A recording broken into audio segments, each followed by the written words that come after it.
தம்பி பர்த்டேக்கு பெரிய செலிப்ரேஷன்லாம் இல்லை, வீட்லேயே வந்துட்டு சிம்பிளாக தான் வந்துட்டு செலிப்ரேட் பண்ணியிருந்தோம்.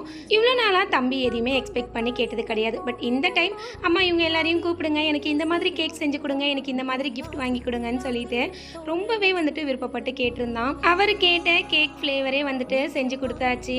ரொம்பவே டேஸ்ட்டாகவும் வந்திருந்தது. இதை நான் தான் ரெடி பண்ணேன். ஹஸ்பண்ட்மே அன்றைக்கி ஆஃபீஸ் போயிட்டு கொஞ்சம் சீக்கிரமாகவே வந்திருந்தாங்க. அண்ட் இங்கே கொஞ்சம் ஃப்ரெண்ட்ஸ் இருக்காங்கன்னு சொல்லியிருந்தேன் இல்லைங்களா, அவங்களுமே வந்துட்டு அவங்க குட்டீஸோடைய வந்திருந்தாங்க. அதுதான் ரொம்ப ஹாப்பியாக இருந்தது. குட்டீஸ்னும் என்ஜாய் பண்ணாங்க, கூடவே நாங்களும் வந்துட்டு நல்லாவே என்ஜாய் பண்ணோம். அவங்கவுங்க டியூட்டியில் இறங்கிட்டாங்க. நாங்கள் எங்கள் டியூட்டியில் செல்ஃபி ஃபோட்டோ எடுக்கிறதுன்னு சொல்லிட்டு அந்த வேலைகளை தான் பார்த்துக்கிட்டு இருந்தோம். இருந்தாலும் ஒரு சைடு அவங்கள பார்க்குறதே எங்களுக்கு முழு நேர வேலையாகவே ஆயிடுச்சு. இந்த டைம் அத்தை மாமாவால் வர முடியலை. அம்மாவும் அண்ணியும் அண்ணா பையனும் தான் வந்திருந்தாங்க.